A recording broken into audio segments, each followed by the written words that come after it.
Donald Trump has been gearing up for a re-election battle since the day he won the presidency. But who will he face next year? Before any Democrat has that chance, they actually need to beat the rest of the Democrats. They need to win a primary first. How bruising of a battle is that going to be?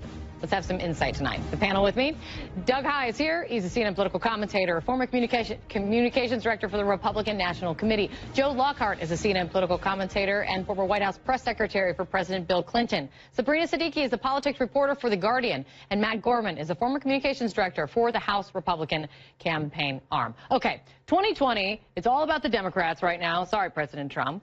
In what you see in the Democrats out there now, what does it tell you? What does it say to you? What do you see? You see people who have come out and announced Kamala Harris this week, Kirsten Gillibrand the week before. They get a nice burst of publicity, and then they seem to recede. Fluidity is the word here. You don't know. 2 days ago, Michael Bennet, a little-known senator from Colorado, no one was talking about. He gives this fiery speech on the floor of the Senate and stands up to Ted Cruz, and now everybody's talking about him running for president, and he's not denying it. Everybody in the Senate on the Democrats wants to be president. In fact, every senator thinks of themselves as Republican or Democrat. We're still a ways away from this starting to shake out and people engaging amongst each other that are in. Yeah. They're mostly focusing on the state of the country, their plans. And I don't know where it engages first. Where do you think, if it's anyone's game at this point, what's your gut on kind of how this is going to play out? Right now, all you see is everyone's eye is on Donald Trump, or what their plan is to take the country back to this beautiful time that everyone likes to describe in their campaign. But at some point, they need to make a distinction between them and the rest of the field, and it's going to be crowded. Yeah, fortunately for all the candidates, they have a lot of time to try and define themselves before their opponents try and do that for them. But Which is key. That is eventually going to happen. And we should remember what happened in 2016 with the Republicans. We spent a lot of time debating on which Republican candidate filled this lane or that lane. And along came Donald Trump and said there's only going to be one lane. That's probably not going to happen this time. But if we focus so much on who's going to be the woman candidate, who's going to be the establishment candidate, who's going to be the outsider candidate, we may be surprised by all of the reactions by Democratic You actually voters. raise a perfect question that I am wondering in 2020. Donald Trump changed the game in 2016. Yeah.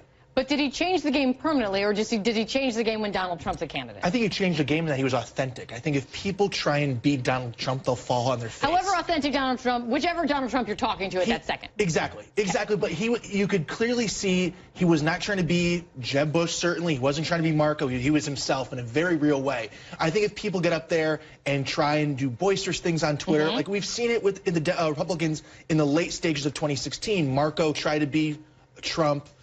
Jeb tried to be fiery. It doesn't work, and he'd come off as a phony. I think if Democrats try to do that, it's going to really backfire on them. And I think that's a really important point, because one thing that Democrats cannot allow themselves to do is get into this trap where the terms are very much dictated by President Trump. And he already will in many ways continue to define the narrative, because he has a tendency to soak up all of the attention. And it's important for Democrats to stay laser focused, as they did, for example, leading up to the midterms. They did it successfully on their own messaging, where they were laser focused on pre-existing conditions, and they did not get swept up in Trump's talk about the caravan and immigration. They also need to run on a lot more than just an anti-Trump message. They're going to have to make clear that they have something to offer, rather than just framing their entire candidacy around the so-called resistance. No, that's really important. And 2018 is a good example of what they need to maybe mirror. You know that all too well, Matt. Yes. But I do wonder, when it comes to 2020, can they maintain that? Midterm election, different than a presidential. Absolutely. It has to be, I think, a balance. You certainly want somebody, I think, who's going to embody kind of the new liberal agenda, possibly in many eyes of the left be the new Ronald Reagan of liberalism. But they also need to be able to take the fight to Trump. It's not only enough to say that you can beat Donald Trump. You need to stand for something. I think that's why we've seen Warren and others really come out with a very strong progressive agenda. And I think that's going to be a key. And to that point, I'm already hearing many a Republican talking about how the Democrats that are they're painting the Democratic field as radically left, radically liberal, Medicare for all, abolish ICE, immigration and customs enforcement. Are you concerned, Joe, at all that the Democrat to emerge from the primary because of the way primary system is set up, that they will have been pushed too far left? Listen, I think you always worry, as a Democrat or a Republican, that there becomes a race to the right or a race to the left. I don't think, I'm not that worried about that this time. I think we have a varied feel. The most interesting thing that I've seen so far is, and it goes to Matt's point, is everyone is trying to appear authentic. I've seen. I love trying to appear authentic. Welcome to politics. I'm so real. I've now seen Elizabeth Warren drink a beer. I've now seen Kamala Harris dance. We saw Beto O'Rourke in a dentist appointment. Yes, he has done a TMI. That might be the most extreme. But I think what one of the lessons the Democrats have learned from Trump is people want to know you. They want to know who you are, who your family is, what you stand for. It's not enough to do, I think, what Hillary Clinton did, which was to lay out a very strong intellectual base for where you want to take the country. So I think you're going to see a lot of these Democrats demonstrating their personality in a way that's very different, and that's a little bit of Trump. And when we talk about some of these progressive priorities, I do think it's worth noting that some of the public polling suggests that there actually is sufficient support for Medicare for all. Some of these more populist economic proposals do well among the American public, and we looked at, for example, at the state level, if you've left it to voters to raise the minimum wage, they've done it even in conservative states like Arkansas. They've similarly expanded background checks even in some of these more moderate states. Is Donald Trump going to face a primary challenge? A very, very small one, if so. Okay. The party's moving to block it anyways. Yep. All right, Doug High. Your lips to God's ears, or something like that. I don't know. Stand by. We got much more to come. Still, it is a do with the White House. That was White House Press Secretary Sarah Sanders, the first reaction, really, from the president's team to a blockbuster indictment of longtime Trump associate Roger Stone. The Trump ally was arrested Friday morning in an early morning raid by the FBI, charged with lying to federal officials, obstruction of justice, and witness tampering. Federal prosecutors say that he was coordinating with Trump officials about WikiLeaks' stolen emails. The same WikiLeaks that U.S. intelligence has leaked to Russian hackers who stole emails from the Democratic Committee and Hillary Clinton's aides, just to walk down memory lane for a second. So what does this mean for the president, though, now? Let us find out. Doug High, look into your crystal ball. This means real legal trouble for Roger Stone, no question.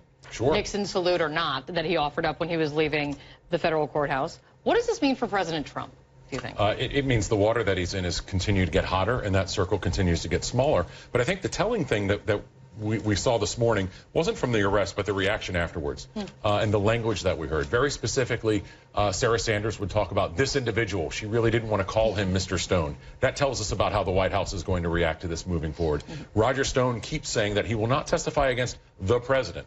He doesn't say against the campaign or officials, the president. And he says that that would require him to bear false witness. And the biblical nature of this aside, it means that what he is signaling is, Mr. President, there are directions that I can go here. And if I'm Paul Manafort or Carter Page or Rick Gates or somebody like that, I'm even more worried. And certainly I can send that message to Donald Trump that you might want to take care of me. Also troubling. Also troubling. One thing that he's not going to be able to do, the president's not going to be able to do, is to call him a coffee boy or say that he doesn't, Roger Stone is not close to him. They have known each other for a very long time. We do know that.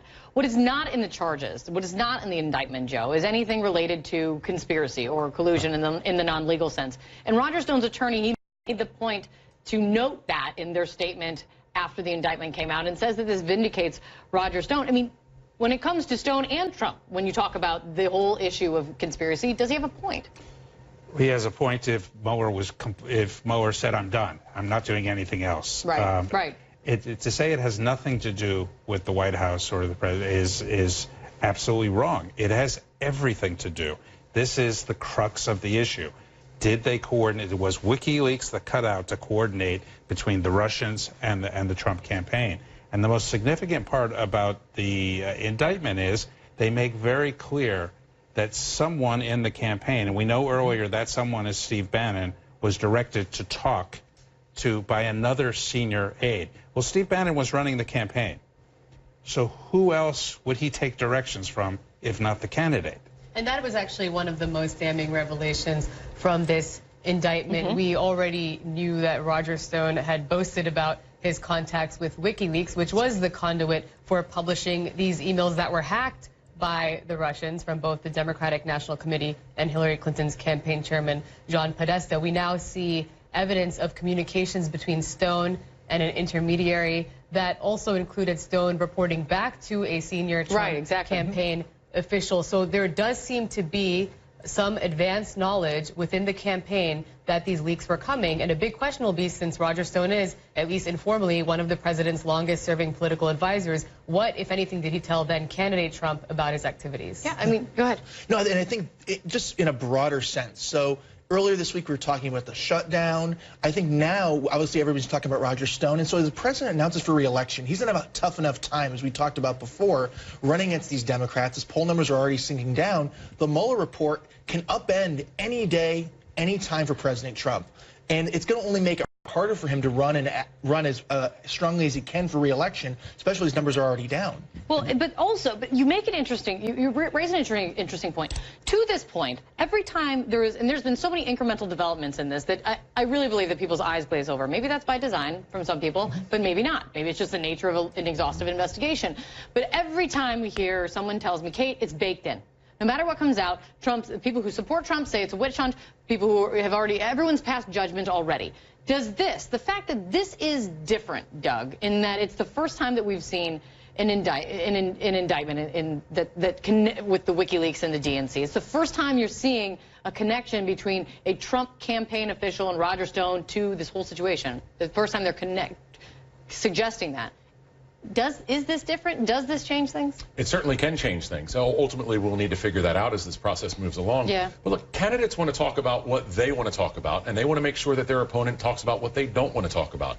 So whether this is something that comes from Roger Stone, whether it's something that comes from the Senate Intel Committee investigation that they're continuing to do, something's going to come up that is going to take Donald Trump off message. And so the question is, how long will Donald Trump be off message? We know that he's very good in picking off-topic messages to distract us, but what happens when it's an off-topic message that he doesn't choose? And I think that while Republican voters may believe that this is baked in and they buy into the president's argument that it's a witch hunt, those independent voters who swung in Trump's favor in 2016, they may look at this and they may decide to give Democrats another look. Certainly, if there's one thing that is true, and we saw some of this in the midterms, they are very frustrated that the president has been unable to get out from under this cloud that is the Russia investigation, in part because he himself is so fixated Can't on stop it. Focusing on it. Can't stop focusing on it. And remember, just going back to history, Richard Nixon's base stayed with him till the very, very end. It is, it is one of those things where you can keep, putting your finger in the dam, and at some point it washes over you. But I want to go back to the WikiLeaks thing for a second. You have to believe in an unbelievable coincidence that hours after the Access Hollywood tape came out, the worst moment of the campaign for Trump, when the head of the RNC said you have to get out of the race. That's how bad it was. Hours, all of a sudden WikiLeaks dumped something. That suggests active coordination. And to tie the two things together, if Mueller gets at that, then I think even the base looks at this and says, wait a second. But Stone alone, I don't think impacts the base. It's the perfect D.C. scandal in that people think they're in House of Cards when they're really playing along with Veep. They think it's much more sophisticated than it is, but it really isn't. And to your point, absolutely, 2020 is going to be a choice, to state the obvious. And, President Trump certainly benefited from that choice when he was running against Hillary Clinton. Yeah. Maybe he'll benefit from it this time if he runs against someone who's gone way far left in the primaries. But again, this is going to be a problem for independent voters. And independent voters in states, he only won by tens of thousands of votes. There's not a lot of margin for error. Yeah, and one thing is for sure. If when the Mueller report comes out, and when the public gets to see it, it's going to factor in this race one way or the other, as it should factor in the national conversation. Put politics in a presidential race aside. Great to see you guys. Another amazing week here. That's the State of America this week.